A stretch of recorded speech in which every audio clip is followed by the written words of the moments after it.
Texas! He's a 10. I choose this family.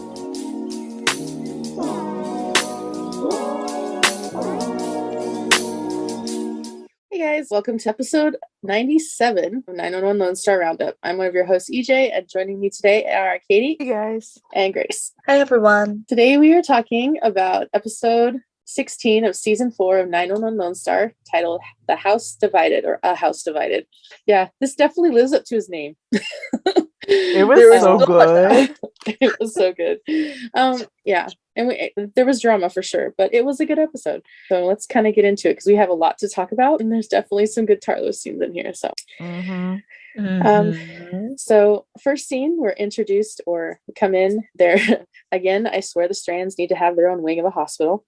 Yep. Because Owen and Robert are at a doctor's office in an exam room. Robert's hand is all bandaged up. He cut himself while he was cutting a bagel. So Owen had to take him in, and he's complaining that he hates the tremors that he's having because of the Huntington's disease. Right. And he then explains that he hasn't told his kids yet. His wife's the only one that knows, and they're making plans, and he doesn't know how he can blow up their world. And Owen's like, yeah, I did the same thing when I he was diagnosed with cancer, not sharing it with TK. But then he encouraged Robert to happen. Yeah. I completely forgot that he didn't tell TK, and TK figured it out. I remembered that, and I was like, okay, good, Owen, totally admitting. Yes. But I also have to mention that Robert didn't cut his hand on a bagel. He just cut it like how you would. He actually was unloading the dishwasher. Oh, yes. Sorry. Yep. Yes. I just want to clarify that because I knew somebody would be like, wait, it was this.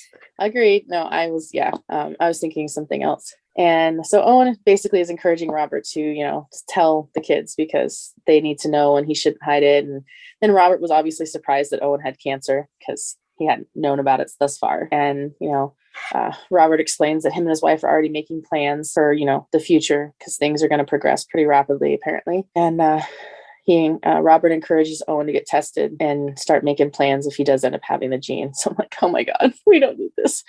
I was like, on top of all this, we don't need this. Our next scene is Carlos showing up at a missing kid. Some parents who had recently gotten divorced are trying to sell stuff to, I guess, pay for divorce proceedings or whatever. And the kid, their son, goes missing, and they start freaking out and call. Carlos shows up to do his little bit of detective work. Thankfully, ends up finding the kid in some chest closet wardrobe thing. And the kid's so hot because it's in Texas. It's hot out. The kid's kind of like heat stroke, so he's passed out. So they have to get the kid out, and kind of with Carlos's help and the parents' help, they kind of do CPR and get the kid wet in the kiddie pool. And I love what Carlos did. He's like running over to the girl across the street that like grabs the lemonade stand and grabs all the lemonade with all the ice and then just dumps it on this kid. I'm like, oh my God, that was like so good. Yeah, so smart, so smart. Utilize your resources, honey. I know, yes, that was so good. This, I remember watching this call and I'm like, okay, we're at a yard sale. What the heck is gonna happen at a yard sale that requires an emergency? I was like, what is going to happen? And this scene actually reminded me of this is gonna show my age. When I was a kid, Punky Brewster, there was a storyline where her and her friend Cherry were playing hide and go seek, and Cherry ended up hiding in a refrigerator, an old refrigerator that was out in the backyard. And so when it shut completely, it sealed, and she couldn't get it open from the inside. And they ended up having to get her out, and she was like, yeah. So I just I remembered that because they had to do CPR on her too because she had passed out. I was like, oh my God. That gives me trauma, trauma, because I'm afraid of getting stuck in places. I have been since I've been little. So just the thought of that literally gives me such anxiety and panic right now. Right. Yeah. It's definitely, I was like, I didn't think I had issues with small spaces, but apparently I can get a little freaky about them. But I think anyone in the right scenario can get freaked out in something. I know. Literally, yeah, same. Because when I was younger and I broke my arm and I had to get x-rays, I was never claustrophobic, but after that I was definitely claustrophobic. Right. It's true. So our next scene is Owen. He's going to TK. And I'm so happy about this. I know, it was such a good scene. Yes. It was an excellent scene. So TK's, surprised that Robert isn't with Owen, and Owen's like, oh, he's home resting. TK's like, oh, you guys had a big day. Yeah, no, not so much. Not so much. But they go over and kind of sit down at the kind of island there in the kitchen, and Owen sees that TK started to read the journal that he got from Robert. That was TK's grandfather is Owen's dad's. And TK's like, yeah, it's cool getting to know him. Seems like he was a pretty interesting guy. Owen's like, oh, he was? TK's like, oh yeah, that's right. I don't really remember him. And Owen's like, no, not at all. Talks about vaguely remembering an image of him as he's driving his family, him and his mom are driving off, leaving. Yeah. Which, yeah, you could definitely tell Owen was nervous, but I'm so glad he literally told TK about Robert having Huntington's. And it was only like recently that he was diagnosed. And TK, was like, well, I didn't see any tremors or any symptoms over dinner. And Owen's like, well, he's hiding it well, but his tremors and cognitive issues and starting to progress rapidly. And TK's like, and he still drove himself halfway across the country. So we find out that he didn't just show up, like he showed up, like drove over. Like, oh my God. I kind of forgot how far, like, I guess I wasn't really thinking how far Texas and California were from each other. So, like, I kind of forgot location-wise, because honestly, I sort of also forgot he was coming from California. So I was like, oh, wait, that is kind of far. Actually, really far. Yeah, I think when Grace and I were doing the research for our story, it was, I want to say, like, 8 to 10 hours to El Paso, and then like another 8 almost to Austin. So it's like 16 hours almost from LA to Austin, give or take. So yeah, it's definitely a distance. And so Owen explains that he's like, well, I put Judge in charge of the firehouse for a few days. He's going to drive Robert back to California because he doesn't think he should be driving, which he should not be driving. No. And then TK, being the paramedic and having some medical experience, it says, he's like, well, Huntington's is hereditary, and asks what side it's on. And Owen's like, it's on his side of the family, which then TK kind of does the math in his head. And he's like, well, I guess I didn't get to that part of the journal yet. And I'm proud of TK for saying what he said. He's like, well, this guy is a son of a bitch. First off, he ignores my entire life. And now this, he's like, because of that secret, they may have it and not know it. Yeah, and like, can you imagine if like Owen never met Robert, and like obviously like we know the outcome, but can you imagine if the outcome was different and they never met him, and what could have happened? Seriously. Yeah, my roommate is adopted, and so she was adopted, thankfully, with her biological sister, but either one of them know anything about their biological families. So in like less than a year apart, or within 6 months of each other, they were diagnosed with the same rare cancer. It's just so like, and it's like they had no idea it was even in the family, because aside from the two of them, they didn't know anything. So I'm glad that Owen did, like you said, get to know Robert and found out about him, because had he not. So Owen goes on to tell TK that's definitely possible. And of course, TK's like, he's like, I'm about to get married. Should I postpone it? Do I call it off? And Owen's like, no, you're not going to postpone it. You're going to move on with your life. He's like, I can't marry Carlos knowing I have a death sentence hanging over my head. I'm like, TK? You do a lot of things with a death sentence hanging over your head. Just saying. Like, I mean, yeah. I was just about to say, honey, your entire job. You have a whole fucking ring in the hospital. Like, what the hell? My first thought was like, TK, when has that ever stopped you? You have more death sentences than anybody I know. Oh my God, yeah. And I'm a girl that would have some death sentences. And your soon-to-be husband is a cop. Like, honey, do you hear yourself? Right. I know, TK, I get it, but like, TK, come on. Yeah. And thankfully, Owen is quick to state that, they all have a death sentence hanging over their head. And he did get tested, and he should have the results within 48 hours. And if Owen is clear, then that means TK is clear. And TK's like, well, you could have waited till there was a negative result or something, or just kept it to yourself. I was like, okay, but thankfully, Owen has grown. This is showing growth. He's like, I'm done hiding from you. I was like, oh my God. That was so good. We've needed that. Yeah. Yeah, because it did show like major growth, because this is season 1. TK wouldn't have known. And I thought that was so funny though, just because like it's like every other time TK's like, well, like, why didn't you tell me this? And like now he's like, please don't tell me. Right. Yeah, exactly. I was like, oh yeah. But I was definitely needed. And I'm glad Owen did say that, because they're pretty much all they have left of the family. Yeah. So. And we really love each other. Yeah. Yeah. And as we've talked about, Owen has his faults and so does TK, but I think Owen is doing his best to try and be a good dad now, especially Right. the experience he's had recently with finding out about his dad and all that. Mm-hmm. And I really love that we get the TK and Owen hug because we don't get a lot of those. I know, it was so sweet. Yeah. This next scene's a little interesting. So it's a game night with Tommy, Trevor, Wyatt, his girlfriend, Judd, and Grace. They start talking about Wyatt in the academy, and Wyatt's like, it's going well. And he had a really good ladder drill time, I guess almost lower than anyone else. So that was really awesome. Mm-hmm. And I was like, why are they bringing this up this way, that the way they're doing it? And I'm like, It was very weird. It was very weird. I was getting the vibe. I got an Albert vibe. I did too. I kept saying Albert 2.0.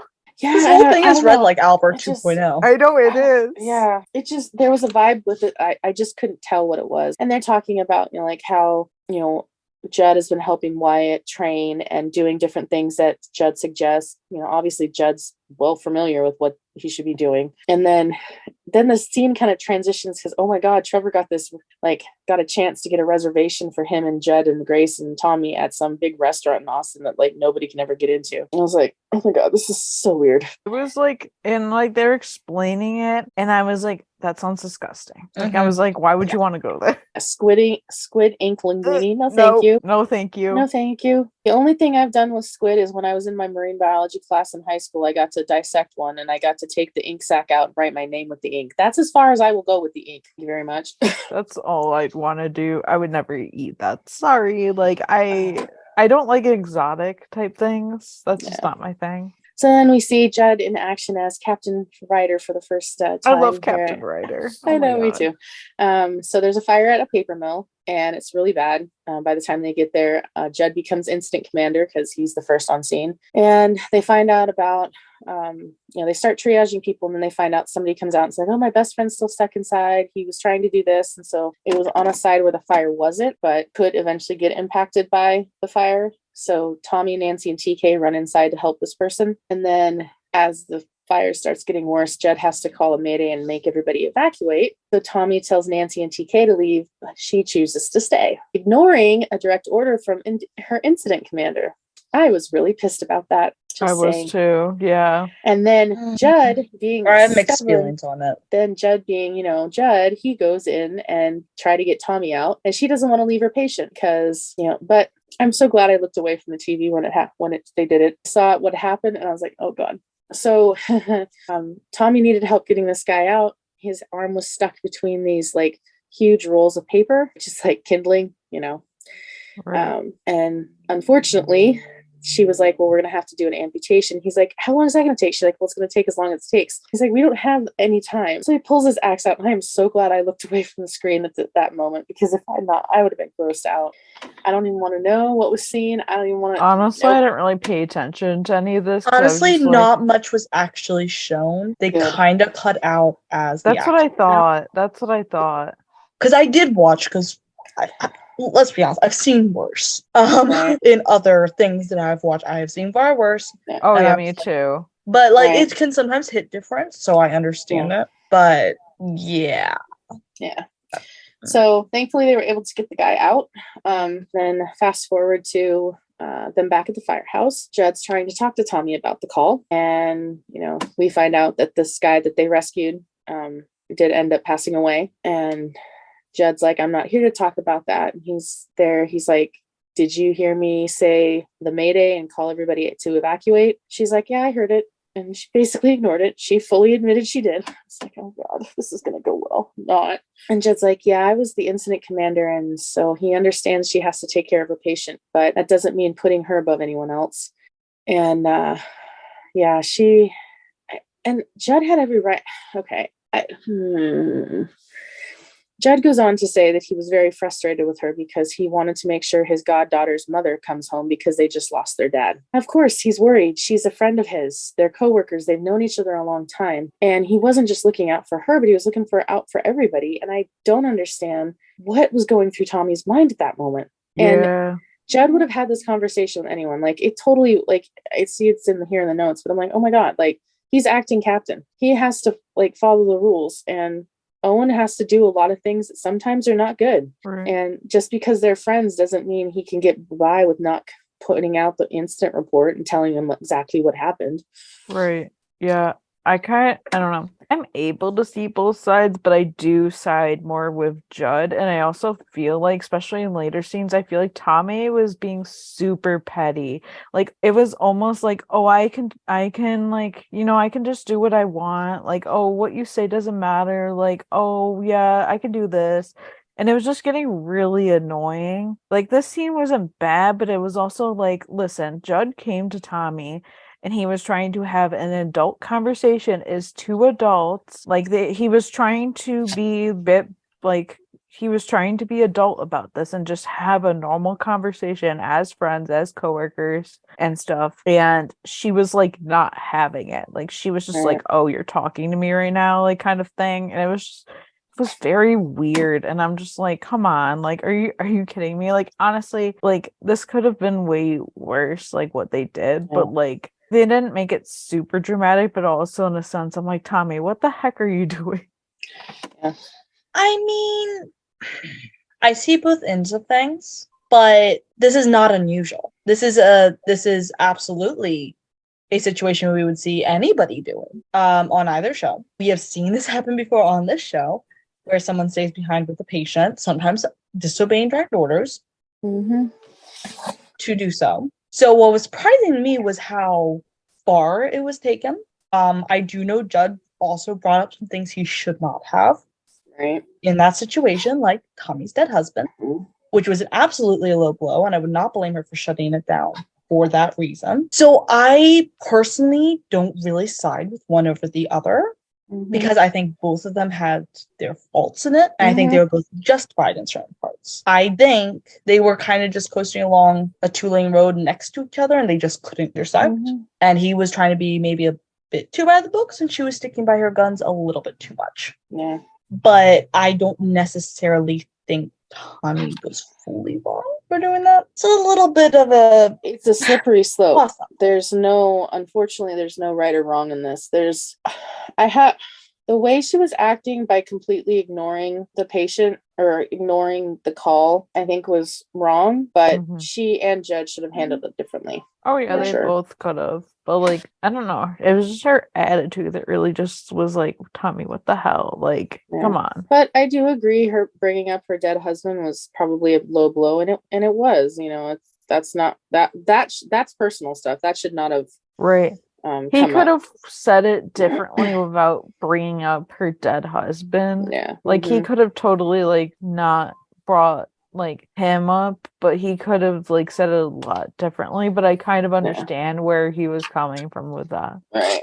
Yeah. And this is a lot of the reason why they suggest not having friends be on the same cruise together for this exact reason. Well, you kind of become a family no matter what. True. Yeah. So it kind of is unavoidable. Yeah. I also think both people had different times of being wrong during the situation as well. Yeah. Like he shouldn't have brought up that. She was being a little too petty. She was also sticking by her guns a little bit too much. Both of them kind of faded in and out of being a little asshole-ish about this. Yeah. But also, I'll be honest, I just found this a very moot argument, because how many times have we seen something similar happen and it's not been like harped on? Owen and TK going into a minefield.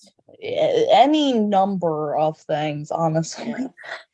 So I think my brain's just kind of that they're choosing this, and also kind of a little uninvested, because I'm like, it wasn't technically like you should not have disobeyed the order, but there is nothing necessarily wrong with trying to save your patient. Right. Because I also would not have wanted to have left someone who I thought I could still save. Yeah. Well, before we get into more of the drama with that, we get the evening with Tarlos. It's one of the really good scenes of the episode. Oh, it was so good. I don't know. I don't know where it's gonna hit in the ranking, honestly, because we haven't seen the wedding. I know. Yet, I was just thinking about that. Like, oh my god, this is inching up there to like one of the number ones here.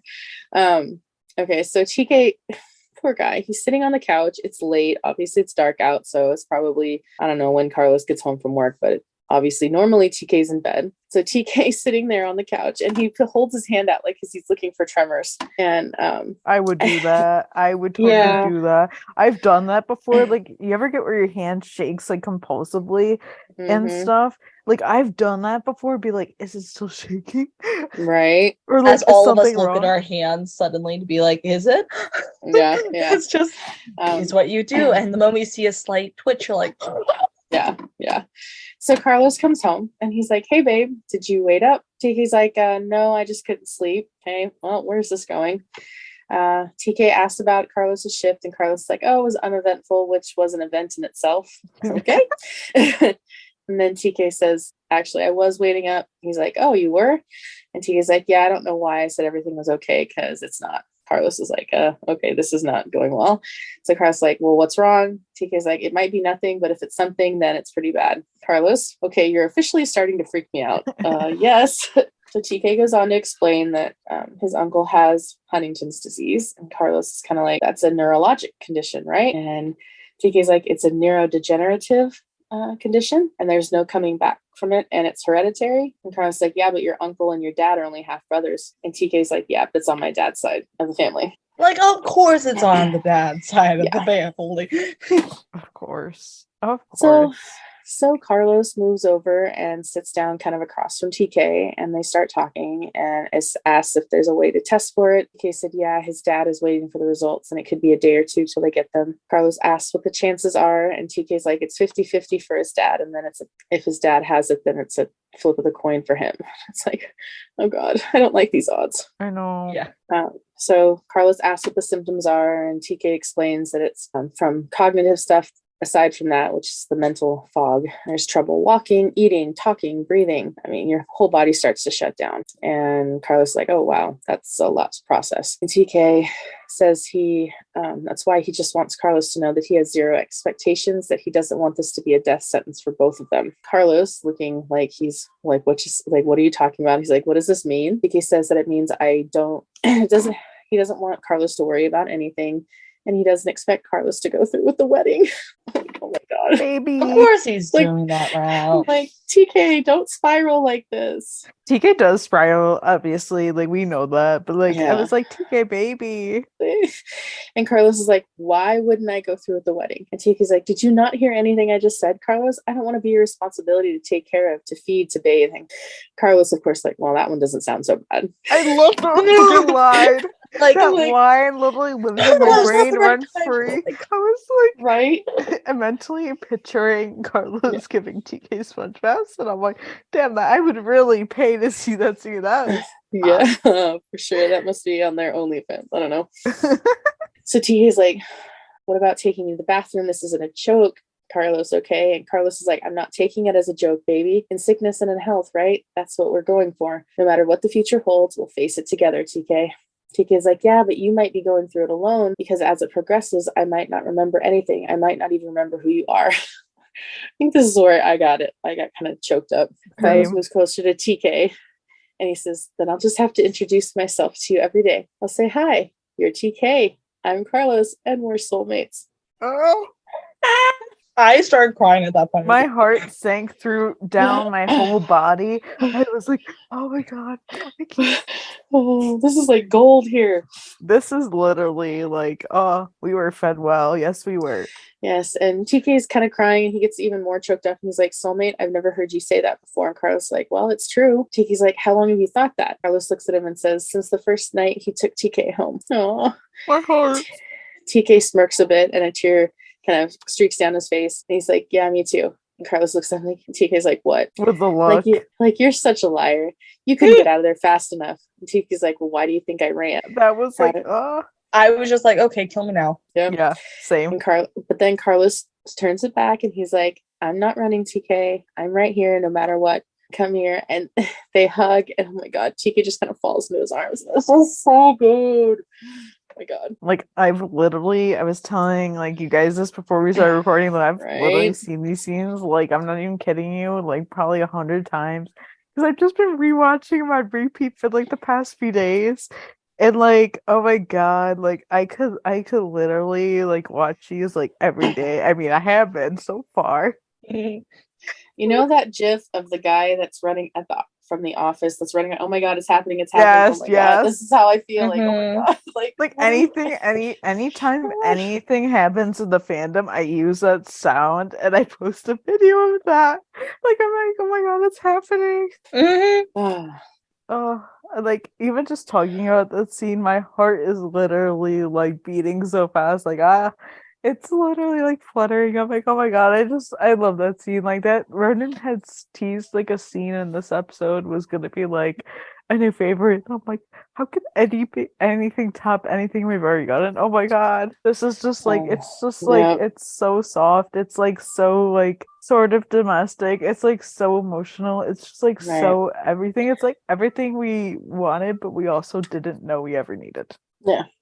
And I get it coming from the standpoint of a caregiver. Like, I get what TK is pointing out. Like, look, this could be you could and eventually be my caregiver. Do you want that? And so he was giving him an out. He didn't need to, but he did. But before we find out more about them at the station, I guess the next day or the next shift, TK and Nancy are there, and Asha shows up, and everyone thinks she's there to see Paul, but she's actually there to talk to Tommy about the call. It's like, oh god, yeah, that was. Asha ends up talking to Tommy, and Tommy was pretty upset and pissed that Judd reported her to whatever department that was in HR. Like basically internal affairs division of the. Yeah, we get it. Yeah. Honestly, like, so HR. I had I had a few different thoughts pop through my mind when she showed up though, and we found out it was for Tommy. I was like, okay, did he put something in the report and she has to follow up on it? Or did he actually call? But obviously we know he actually called. Yeah. Which, okay, I will be honest that I have a slight issue with that. Mainly because putting in the report is one thing, because that is mandatory. You have to report on what actually happened. Mm-hmm. But personally reaching out, I don't know that I agreed with that. Yeah. I think it just made an already kind of shitty situation worse.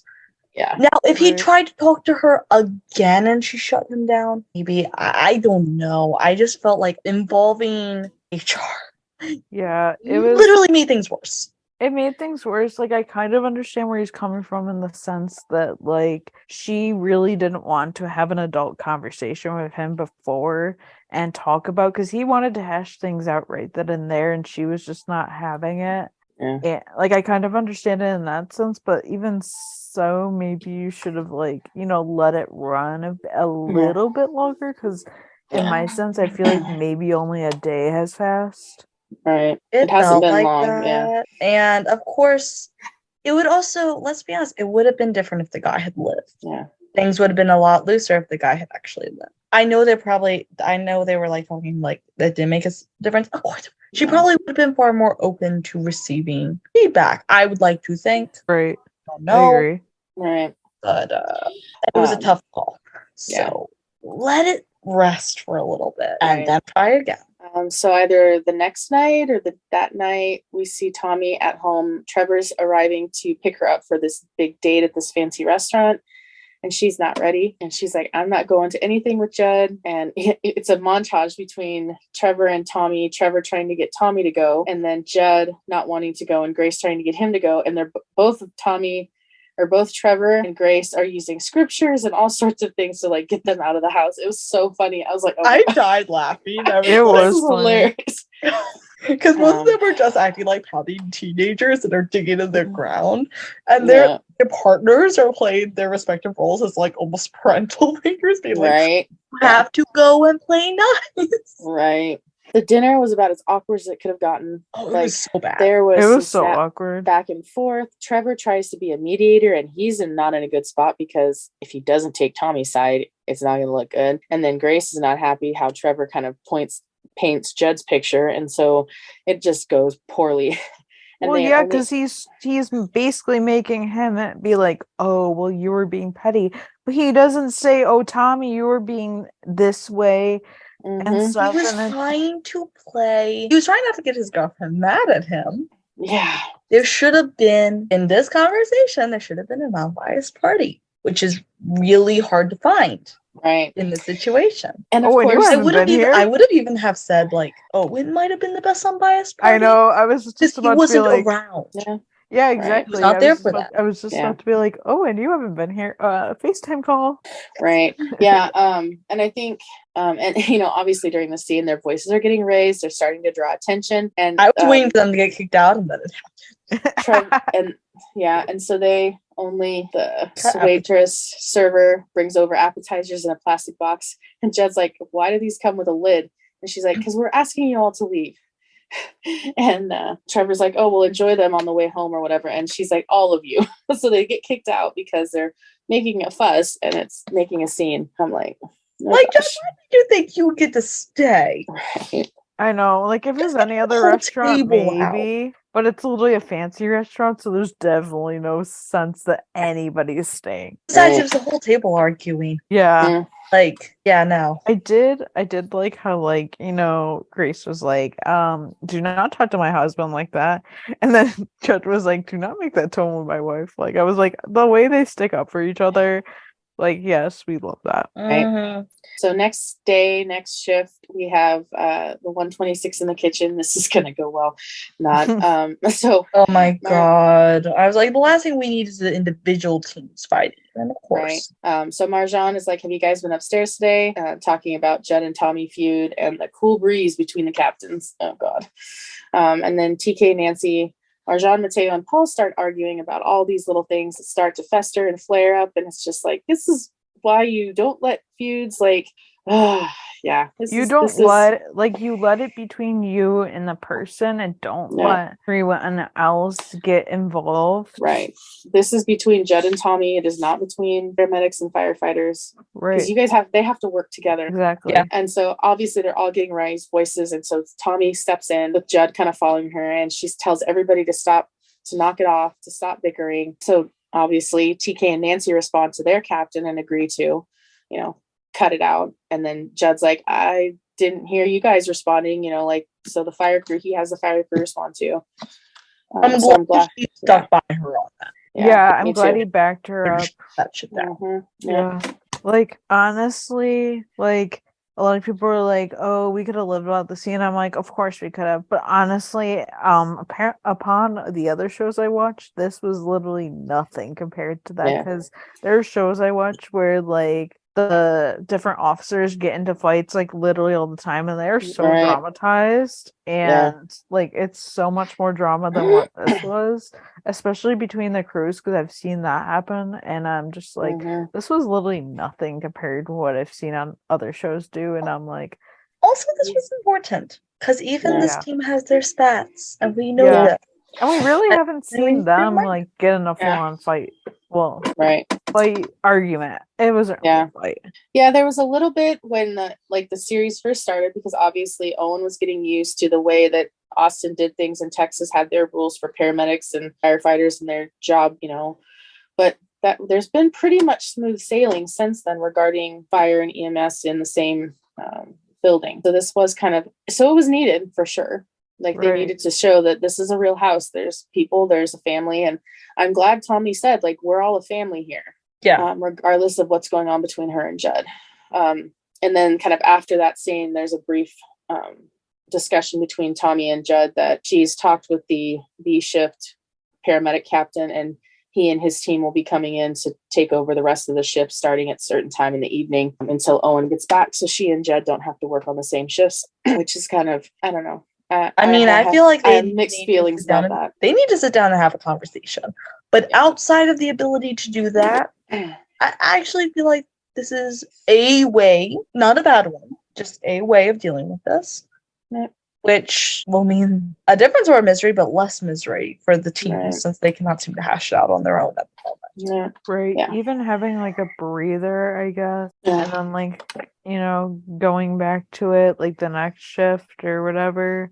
Mhm. Like I understand that. Yeah. I Like guess also I they had- might just need a break from each other. Just Yeah. see each other. Yeah, exactly. Yeah, I guess I've had mixed feelings about that because I agree with what you guys are saying. It's good to have a break, especially from when you're having drama with somebody. You don't want to need to be with them 24/7. But I also feel like they're in a professional setting where they as adults Yeah. need to be able to work together regardless Oh, of how yeah, they for feel about sure. each other. I also agree feel with like that. Yeah, I them did too. taking the rest of the shift off just so they can not be around Judd and Tommy don't have to work together is like, okay, this is showing like you don't want to make things right. You don't want to talk things out. You just want to let the cold air continue because, so I was like, I mixed on that. Like, I don't know, like I get where they were going with this and I get kind of what happened later will kind of change, and in fact, that's the next scene.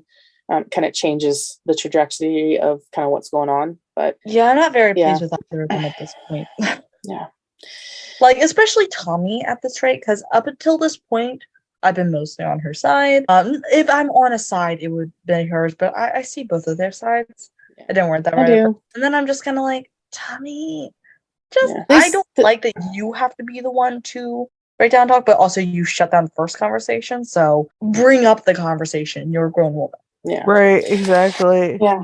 It was just the pettiness and the cockiness and you don't everything. Right. So over, kind of the little speaking bubble or whatever you want to call that, on there, we see it's a 911 call for a cyclist being hit by a truck. Knew immediately what this was. Yeah. So see this from a distance, you see somebody, a bicyclist on the ground, really torn up. Bicycle is kind of all over the place. Pieces of it are all over. And paramedics show up, Tommy, Nancy, and TK. And Tommy is kind of giving orders. And then she starts walking through the group that's kind of gathered around this whole situation. And she kind of kneels down and she quickly realizes that it's Wyatt. Okay, Albert 2.0, but like Albert 2.0 before the firefighter 2.0. Because they basically just flipped it. Yeah, literally. It was literally flipped because like obviously we know Albert got hurt and then like this is like then it's like isn't this Chimney's brother? And it's like literally the same scene and I'm just like, oh my god, what are we doing?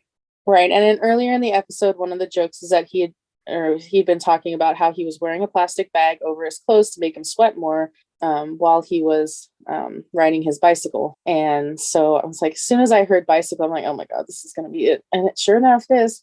So obviously, I did not remember him saying anything about a bicycle. I just knew instinctually on that scene. That is the way it's going to go. Because I think it was going to happen to Wyatt for a long time now. Right. So TK comes over and he immediately recognizes it as Wyatt, and so does Nancy. And so Tommy's like, call West Park and, have him ready for a surgeon and all this. And so they stabilize him as much as they can and get him to the hospital. Obviously, Tommy's kind of waiting around and Judd shows up. And so now here they go from basically being at each other's throats to now Judd's freaking out about his son. And so Wyatt was in surgery when Judd got there. He had some brain swelling, had several broken vertebrae, but he has the best surgeon working on him. And Judd's obviously freaking out. Tommy tells him that he was fighting. He was kind of semi-conscious in the ambulance, but like wasn't really talking. But Tommy can't give him like I don't know. It's more like a let's wait and see together. And so they did kind of walk off together. I'm curious where the show's going with this. I know, because like my thing whenever they do stuff like this is like, what was the point of bringing up the storyline if you're not even gonna follow through with it? Like, I didn't really care for the storyline to start with, so I'm not like mad or anything, or I don't really care anyways. But they can't leave it unresolved. Well, like, what was the point? And it was funny because I was talking about this the other day, and I was like, okay, so now what? And people are like, imagine he becomes a dispatcher. I'm like, no, May 2.0. Oh gosh, yeah, I didn't think about that. Can we just like have Wyatt just exist on a regular plane and not have him copy any of the characters of 911? It was fine him going to college and like, doing that, and like, he had his things. Like, did we have to invent this storyline? I was just like, we didn't really need it. So I'm like, I am very curious as to what the heck is happening. And then also when I was watching the scene, I was like, wait, is he gonna die? Ever since they brought the firefighter line up, I was like, okay, is he going to do an Albert or a Kevin? That was literally me, because I was like, oh my god, what is happening? I have theories and thoughts. I'm going to save that for when we talk about this. Oh, I'm so excited. So we go on to our next scene, which is our next really major Tartlo scene. Yay. I love these two. So TK, his phone starts ringing. It's Owen. TK starts freaking out. He yells for Carlos that his dad's calling. Carlos comes running, which I love that he just dropped everything and ran. TK says like, it's like, oh my God, baby, I'm freaking out. Carlos is like, hey, it's all right. Listen to me, whatever he says, we're going to get through it together. I'm like, oh my God, TK needs somebody like this in his life. And TK's like, okay. So they answer the phone and TK is like, hey dad. Carlos is like, hey Owen. He says Owen now. Oh yeah. It definitely took him a bit, but he definitely has done it.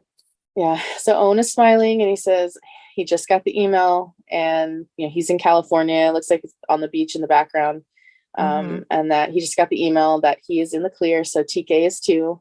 Like TK is like, oh my God, dad, I'm so relieved. Owen's like, listen, you guys should go celebrate. TK's like, yeah, you too. And Owen's like, well, he's like, Robert's having a little barbecue for him the last night he's there on the beach. And TK's like, well, tell everybody there that we've never met before that we love them. And TK tells Owen he'll pick him up at the airport the next day. And then and they hang out with Owen and TK's like, you could see the relief in TK's face and his body. He just kind of like sits on the edge of the table. And he's like, it's like a second lease on life. Carlos is like, yeah, it is. And TK's like, you know what? My dad is right. We need to go out and celebrate. And Carlos is like, okay, let's go get ready. Come on. And TK's like, wait a second. So he kind of pulls him back and it's like, before we go. And he's like, big kiss. And I was like, oh my God, we needed that. Like, I think TK definitely you're mistaken. This is like your 6th lease on life, but ignoring that. Yeah, literally. Oh my God, it was so cute. It was like, I'm like, how much of that was rough and how much of that was like Carlos? Somebody was saying the other day that like they were like, oh my God, Ronan did that, and I'm like, whatever you say, like I'll take your word for it. I know that sometimes the actors are given a little bit of liberty when it comes to certain scenes, like how it's like set up and stuff. But I don't know, there's certain things I'm like, I don't really think I would love to get my hands on a script. They have the scripts online, but like I didn't.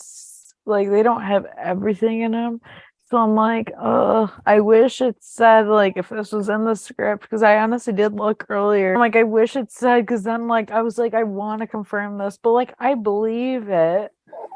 Like I believe that would have been like Ronan and Rafa being like, we should try this, and then like, because I think they do get a lot of leeway where they try things for like the scenes and then they actually use like that take. So who honestly knows, but like I would believe. I know that both TK and Carlos were very emotional and that was more of a stress relief than it was for anything else. And then Ronan and Rafa, they have just amazing chemistry together, so anything we can get is awesome. So our last big scene is a really intense one. So it's Owen and Robert. They're on the beach in California. Robert, shares how happy he is for Owen for being negative. But before they can finish their conversation, Yvonne, Robert's daughter, runs up asking for some cash for ice cream. And she's like really in a rush. So Robert goes to get his wallet out and he's like, his hands are trembling and stuff. So he drops his wallet and then Yvonne asks if he's okay. And Robert's like, oh, it's just too much caffeine. Owen gives her some money from his wallet really quick. And she's like, I was like, here, it's on your Uncle Owen. And she grabs money and she's like, thanks. And then she turns to her dad and she's like, you need to find more uncles like this. I loved that line. That was so funny. That was a cute line. And so when she runs away, Owen is like, I thought the tremors were in your right hand. And Romer's like, yeah, so did I until Arizona. So on their way back, obviously his other hand started trembling too. And Owen asked how long he plans to keep this from them. He's like, how long do you think, he can go? Robert's like, I don't know. I'm going to tell them though. And Owen's like, when? Robert says soon. And then I like Owen's comment about the thing about soon is it always becomes later. He's like, don't do what I did when I didn't tell TK I had cancer. You don't want them hearing it from anybody other than you. I'm like, amen. I agree. Robert shares that he planned on telling them the next day after Owen leaves. And Ramon's like, Rob, oh my God, there's too many Roberts. I know. Owen. They couldn't have picked a different name. Yeah. Like seriously. It's confusing. So Owen is like, so it is later. And Robert promises they will know before TK's wedding. And Owen's like, so does that mean you're coming? And Robert's like, yeah, I'm thinking of bringing Sydney and the girls. Sydney's his wife and the girls are Hannah and Yvonne. He's like, I'm planning on bringing them out so they can get to know everybody. I mean, if that's okay. And he's like, we'll stay in a hotel. And Owen's like, no, you will not. You'll stay with me. He's like, Owen's like, this is great. And TK's going to be over the moon. And Robert's like, good. You could tell that he was trying to build up to something. And so Robert's like, well, now that they know that Owen's in the clear, he's like, I just want to ask one more favor. And I'm like, oh my God. what is this favor going to be? I know. Same. I was racking my brain because I And- knew that Yeah. in the synopsis it was like Robert asks Owen something or something like that. So Robert swears this will be the last favor he ever asks of Owen. And so Robert says, And then some. yeah. So Robert says after he's gonna, after the wedding, he's gonna ask if he could stay in Texas for a little while so they can have more time together as brothers. And Owen's like, yeah, that'd be great, but I don't think I can drive you home again. And Robert's like, yeah, you won't have to. Like, where's this going? Yes, No, the moment I heard this, I was like, okay, shit. I know where this is going. So Robert says he doesn't plan on coming back. And Owen's like, what do you mean? Robert's like, he wants Owen to help him die. And this is when I'm like, yeah. He wants an So assisted it's, I was like, no. Like, medically, Owen, don't. Owen, he can't, let's not tempt fate like that. And okay, so it's only legal in certain states. And I'm so glad Katie researched it. So my state, Washington, is one of them. So there's Oregon, Washington, D.C., Hawaii, Washington State, Maine, Colorado, New Jersey, California, and Vermont are the only states that allow medical assisted suicide. It's not legal in Texas. So I'm very curious as to what they're planning on doing. Right. I actually just saw this done in a show like literally last week. And I mean, luckily it was a series finale, so they can't like bring it back.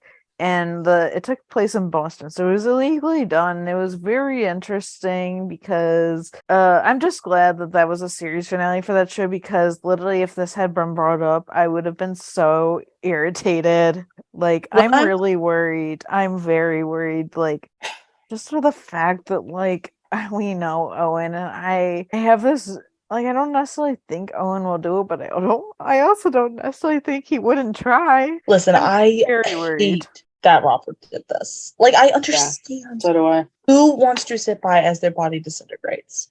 Right. And you know your path ahead of you. It's a bad one. There's no coming back.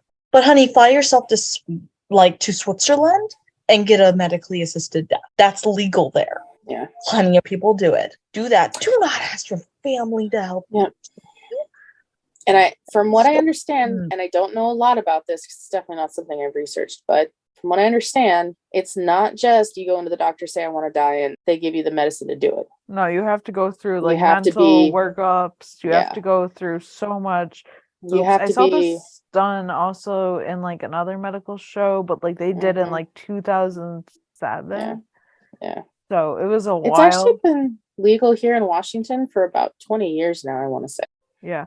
Honestly, like if anybody's asking for my opinion, like I think it should be legal just because, like, we do it for animals and like and stuff. So like why not? I know it's more complicated for like doing it for people, but like if we do it for like animals, why not do it for people? As long as you go through like all like the workups, like all the like therapy you need to go through, every hoop you need to go through and stuff. Like, I understand why it's not in, like, the majority of the US, but I'm also like, why isn't it for, like, people who have, like, these terminal illnesses that you're never gonna come back with? Like, I've literally, like, known people that have had to literally suffer on their deathbed. And it's, like, terrible to even think about. And, like, why not let people go out on their own terms peacefully? Because Huntington's is terrible, for example. Yeah. Right. Many other neurological conditions, as well as physical conditions too. Not like purely physical. Like as you said, I see the sense in why it's not, but in these cases with strict procedure, I don't know. It's it's a tough subject, but it's because if they don't, another thought I have is like, if it's not legal, people are going to get their hands on some sort of drug and do it on their own. That's my thought. If someone's that desperate to die, they'll do it through any means they have to.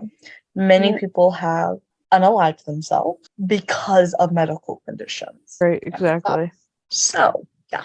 And they don't just let anybody talk about it. Like, if you're diagnosed with terminal cancer and there is no result, but you don't want to do the treatment and stuff, you make sure you're of sound mind and body to make that decision on your own.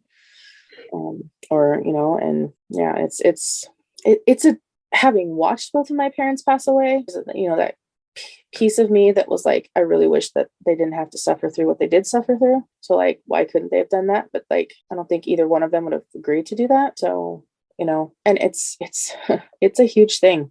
And I get where Robert's coming from. And we saw a little bit out of TK, when he was just like freaking out about, oh my God, like what if this is like, you're going to be doing this? Robert probably doesn't want his wife and children to watch him suffer and completely deteriorate. Right, especially since he has young daughters. Like I get, like they're literally only 15 and 17. But at the same time, part of me is a little mad because he's robbing them of the chance of spending that last time.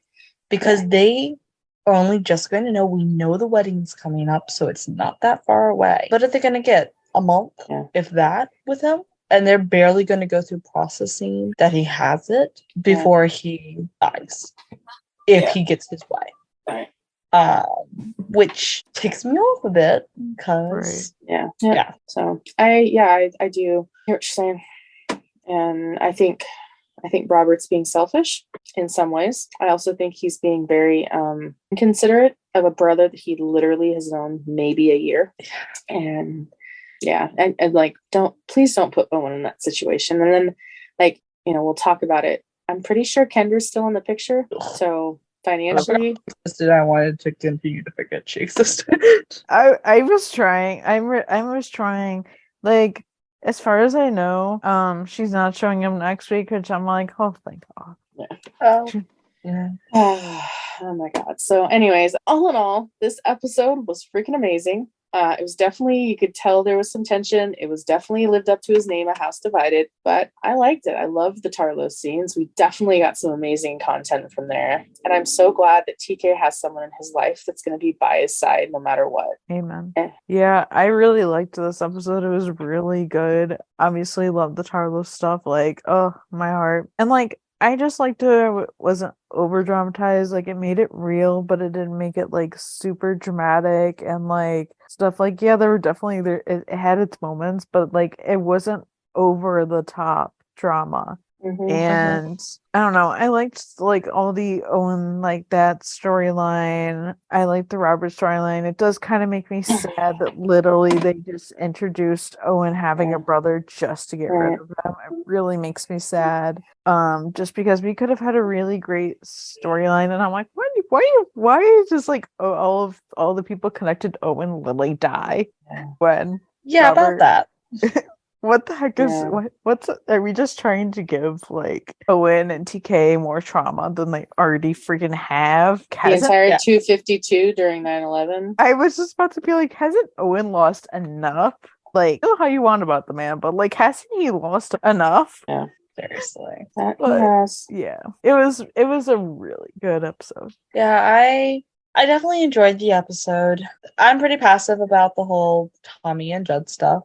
But I'm living for the Tarlos stuff and definitely enjoying seeing Robert and Owen. Very interested to see which way Owen will go with all that. Yeah. I think it's too easy to take advantage of his give everything nature, which he does have that nature. He will give you the clothes off his back if you needed it. He literally is way too self-sacrificing. But please do not sacrifice that yourself, Owen. That takes a part of you that we'll never get back. He'll lose everything. And also, do you want to have to deal with Robert's family afterwards? I was just thinking that, like, I was literally thinking earlier to myself, like, okay, like, so Robert doesn't go back to California. His family is going to ask questions. It's not going to be like, oh, he just died. Like, they are going to ask questions. They are going to want to know what happened. Like, if it's a sudden death, they're going to do an autopsy. Exactly. Well, because he's not supposed to die yet. Right. So it's going to be a very, very bad thing. Yeah. I cannot see Owen actually doing it, but I'm really, really hoping he does it. I know. I have a 50-50. Like, I don't necessarily think he's going to do it, but, like, I'm like, there's a slight chance where I'm like, I don't know Like, what's going going through to the happen. writers' minds? That's my thought. Like, it's not even Owen, it's the writers. I'm like, are they going to make him do something really stupid that he's going to regret? That's kind of my thought. Like, it's been done before, so who's to say it won't happen again? Yeah.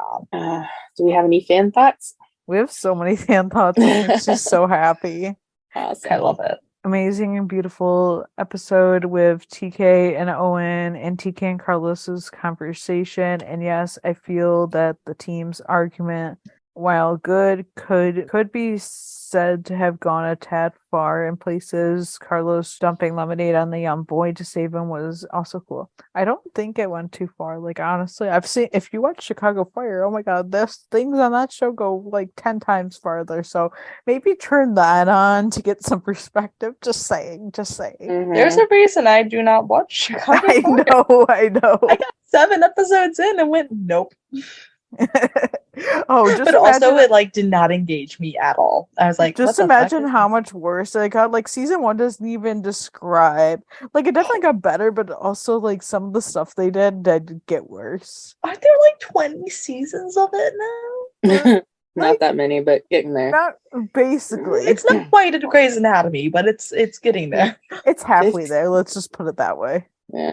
This episode is one of my favorites. I love the focus on Judd and Tommy friendship. The game scene reminded me of 204, and I love the dynamic between Trevor and Tommy and Grace and Judd. They're so fun, and it reminds me of season 2. The conflict between them was very interesting, and I like that it wasn't played for laughs. I do think that both Judd and Tommy had valid reasons for why they made certain decisions during that rescue, and I'm glad they put their problems aside when Wyatt was hurt. The Tarlo scenes were excellent. Some of my favorite scenes from the entire show. Ruff and Rona killed it. I am glad that we got them talking about stuff in season 1, how they both fell hard. Their love is beautiful and tender and sweet. The scenes were perfect. The Owen stuff was also super great. I love the TK and Owen scene. Owen divulging important medical information to his son. What a concept. I love the callbacks to season 1. I'm glad that Owen told Robert that he shouldn't hide stuff from his kids because of his regrets with TK in season 1. Also totally agree with TK, fuck Owen's dad. I mean, yeah. I love the Robert Owen scenes. I love TK Owen scenes. I'm very conflicted over the ending because what is Owen supposed to do in that situation? Right. Yeah.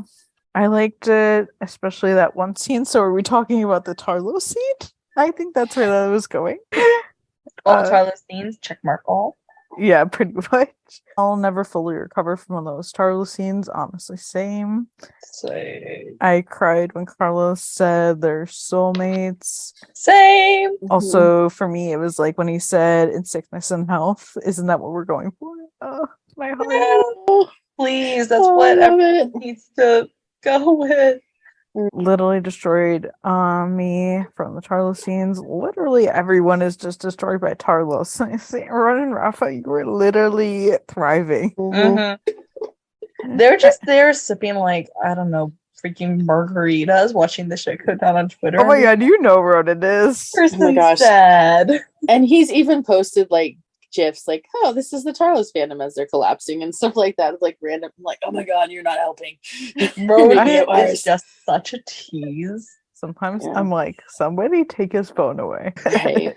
Ban Oh my his God. phone use. All right. So Yes. we should talk about the finale. So if you guys didn't know, next week or today, if you're listening to this, the day that it's out, Lone Star is going to have a 2-hour season finale. So we got a promo at the end of 416 for 417 and 18. So we've got some clips from both episodes. The finale starts, or the promo starts with Carlos going to see his dad.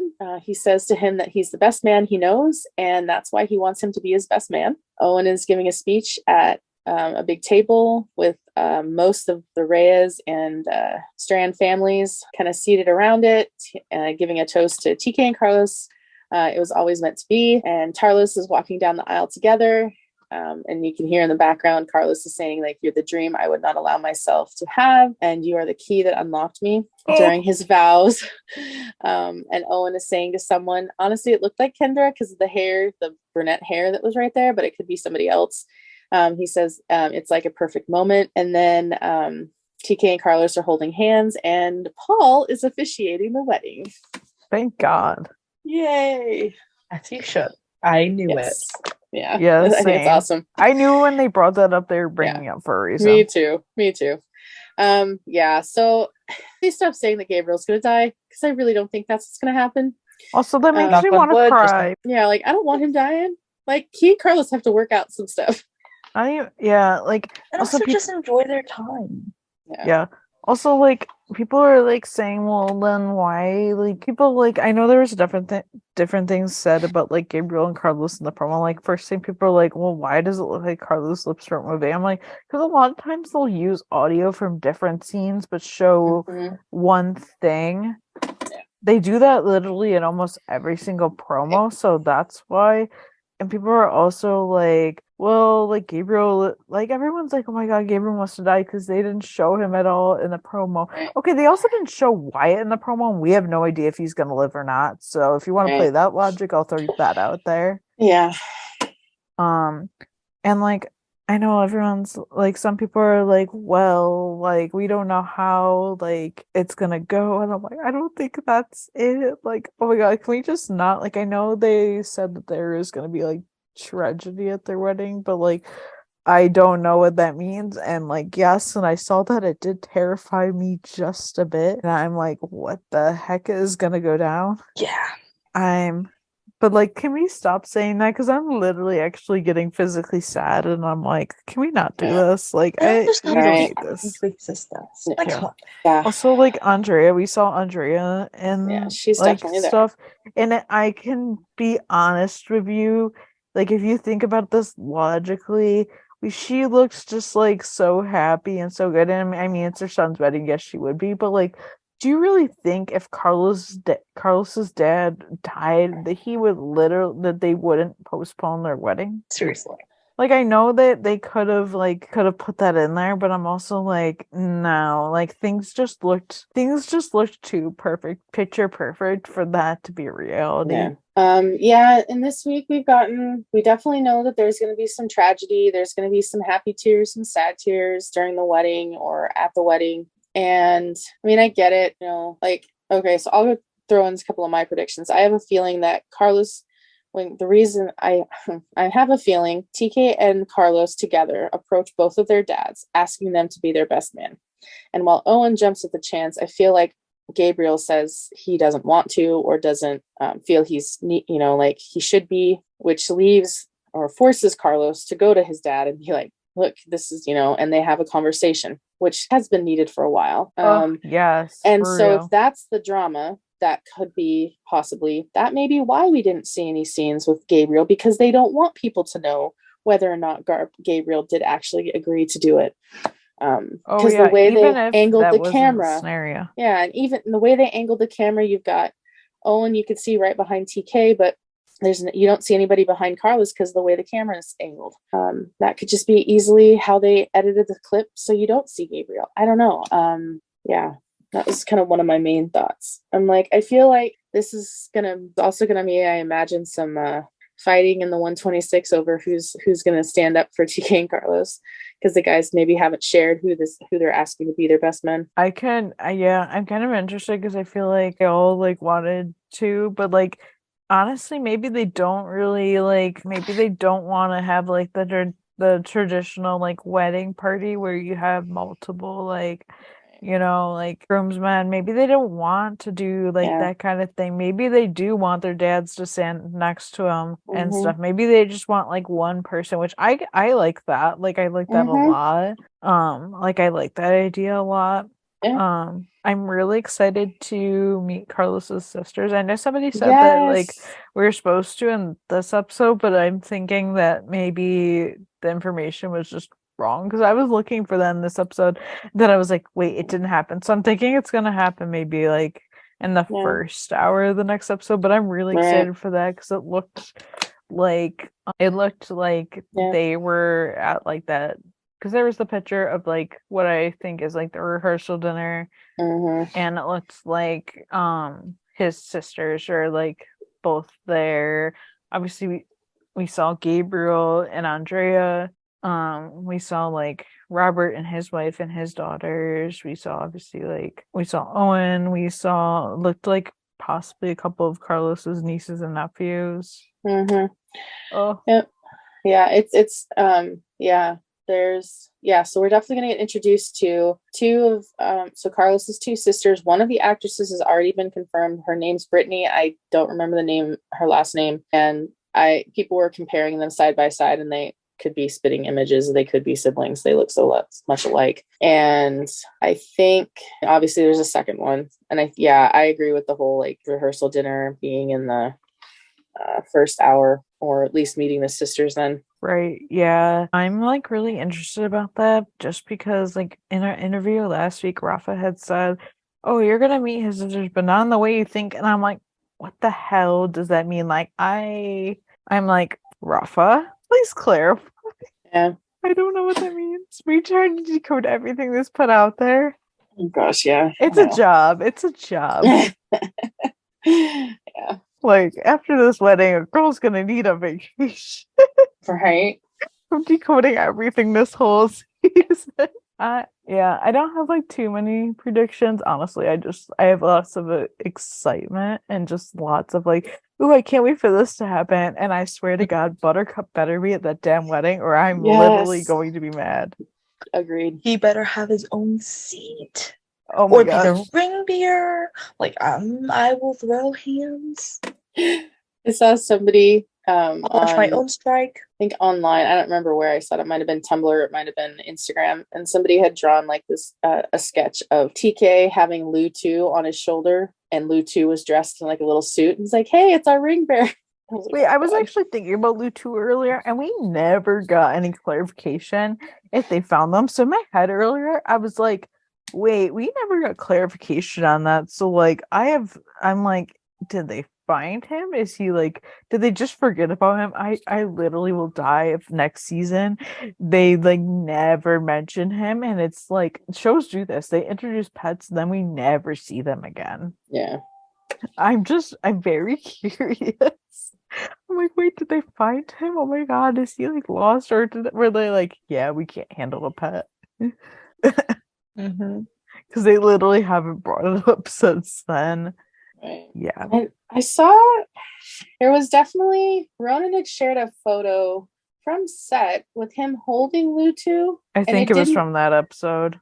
But it didn't look like he was in the same outfit, unless it was just he was meeting Lutu like when he was practicing the scene and hadn't gotten into costume yet. I don't know. I'm curious what they're going to do. And yes, I definitely agree Buttercup needs to be featured in the wedding in some way. Please. Even if it's not even at the actual wedding and it's just like after. Yeah.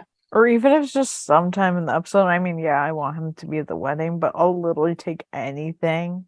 Right. Literally anything. Yeah. How about you, Grace? You got any predictions or thoughts? I don't know. I think I'm shying away from really making predictions or thoughts at the moment. Obviously I have plenty of thoughts, but I feel like I've expressed most of them. Yeah. I feel like I'm just trying to leave myself open for whatever happens, because I really don't know what to expect. But like, I feel like you guys had some good ones. I'm sure there are plenty of out there and completely plausible that's out there. So yeah, I'm just very excited. I can't believe we're already at the finale. I know. Like, yeah, I know. Seriously. Like, I'm like, I don't want it to be over. Like, I know it's not over. Yeah. We're getting a season 5, but like, I don't want the season to be over. Yes, and obviously TK and Carlos are still together because Rona has said we get husband Tarlos season 5. Obviously, yes. So we know our boys, knock on wood, are gonna be fine. I know, because I thought like, oh my God, what if one of them dies? And I'm like, guys, can you stop being delusional? Yeah. I need people to stop making death predictions, because A, you're starting to speak it into existence, and B, come on, that just brings everybody down. Right. Like, you do not need to say something just so you get the thing of being able to say, called it. And Gosh. I If it happens, you can say I was worried about that, and it turned out for. You don't need to say it beforehand. yeah, Like, I don't believe anybody's going to die. Like, yeah. I mean, like, it's just like the fact that like everyone's like, well, somebody has to die. I'm like, well, nobody's died in 911. So, what do you want to say about that? Yeah. Again, knock on Side wood. We don't want characters, to. because like obviously, even in Lone Right. Star, like any character that's died has been like a side character. Right. Yeah, and I can understand where people are concerned because there's been limited Gabriel. Benito is also filming another series for Amazon, and I think right now he's currently on vacation with his family somewhere in Europe. I want to say Spain. And so he's a busy guy, and like I'm glad we've gotten what we've gotten this season. And I hope that we get more. And I think also with the Wyatt situation, I think this is going to either cause Wyatt to reevaluate his life or it's going to cause him to end up in a wheelchair. I don't think he's gonna be able to be a firefighter again. I think we pretty No. much cleared that. And Tim did an Yeah. interview saying that like basically he had to squash this storyline because like it was way too similar to like Albert. And I'm like, then why Mhm. did you introduce it to start with? Like I don't get that. They do that all the time. They're like, wait, these are too Well, similar. Yeah, I mean, they might have done it not realizing, and then it was filmed before it was like caught on by the other network. I don't know. Yeah, I don't think so because that storyline was like a while ago that they even brought that up. I think that was at the end of oh my god, I can't even remember what happened in what season, but it was definitely brought up a while ago where it wouldn't have crossed paths. Right. Yeah, so I feel like there's definitely something going to happen with Wyatt. So if you have fused vertebrae, that's usually like kind of gonna disqualify you with a physical for firefighter or anything. So he may be, I don't know, he might be in a wheelchair for a while. That's gonna really put a strain on him and his girlfriend, especially because she's pregnant. I thought, oh gosh, what if she decides because she can't handle the baby that she gives the baby to Wyatt, or something happens and she just doesn't want to be a mom, so she gives the baby to Grace and Jet. So many different thoughts. But again, like Grace said, like be open to what we get and be excited for what we get. And when it happens, we'll, can say, oh, I was wondering about that, or oh, I was thinking about that. Yeah, it'll definitely be interesting either way. Mm-hmm. Do we have any fan predictions? We have a few and they're very interesting. Okay, that'll be good. Yeah, some of them are ones we've talked about, some of them are new. Let's see. Wyatt can't become a firefighter, but he will decide to become a dispatcher. Okay, people were saying that in my live the other day, and I was like, guys, May 2.0, and it cracked me up so much because somebody was like, oh yeah, I forgot she existed. And Oh my I was gosh. like, I mentioned Harry, and they were like, oh my god, I forgot about him too. Yeah, we haven't seen him for a while. I know, and I was like, to be fair, that boy is living in Florida with apparently David and Michael. So that's fair. Anyways, follow in Grace's footsteps. We will see Lou too. Owen's storyline has a very sad ending. TK and Carlos get to work together on an emergency. I don't think we'll see Enzo and Jonah, but I want to be proven wrong. Gabriel gives Carlos the family heirloom ring. Gabriel is not gonna die. Okay, I'm glad somebody said Gabriel is not going to die. That makes me feel a little bit better. Like, thank you for putting that out there because literally Agreed. everything I've seen online has been like, oh my god, Gabriel's gonna die. I'm like, guys, I can't. Like, I literally can't.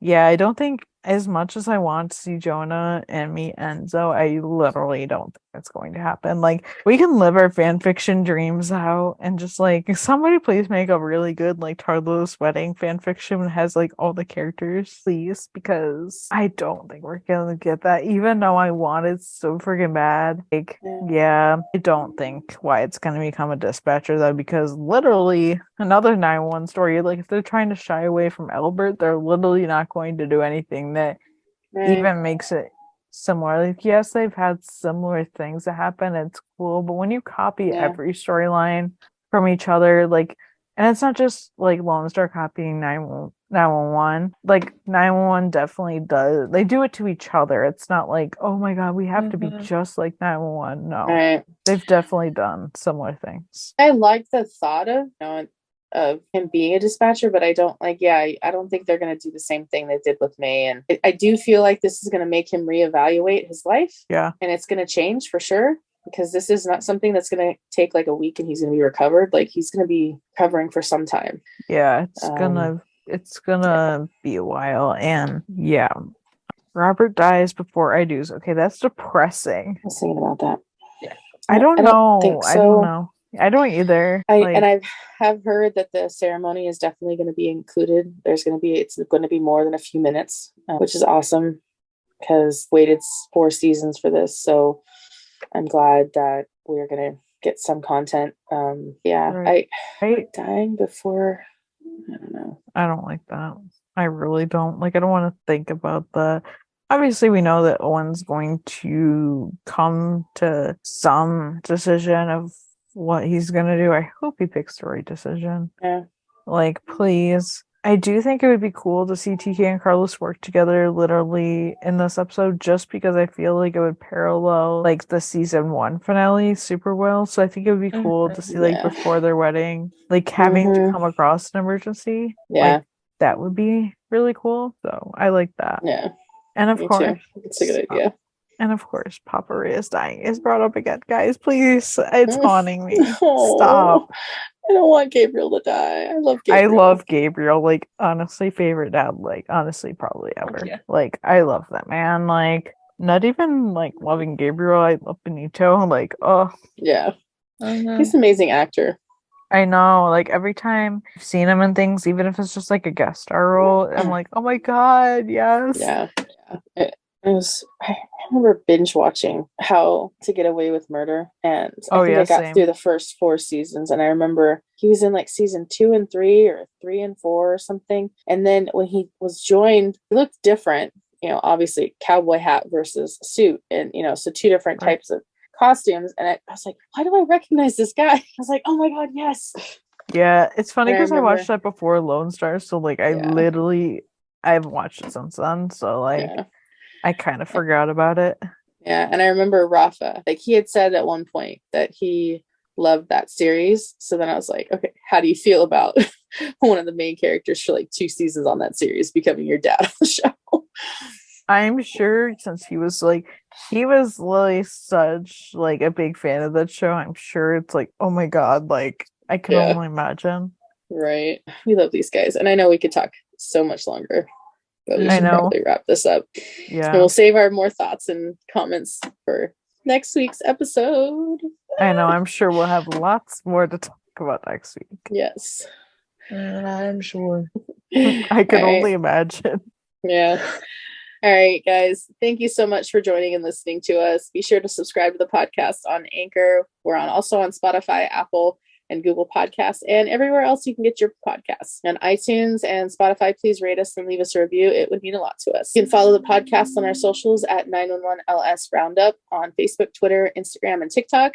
And be sure to join our Discord server. The link will be in the description of this podcast and also in our Instagram bio. You guys can follow me, Katie, at Full on Instagram and TikTok. You guys can follow me, Grace, at Ronan Alpha 911 on Instagram and at Supergirl31 on Twitter. You can follow me, EJ, at EJ8302 on Instagram and Twitter. Bye. Bye.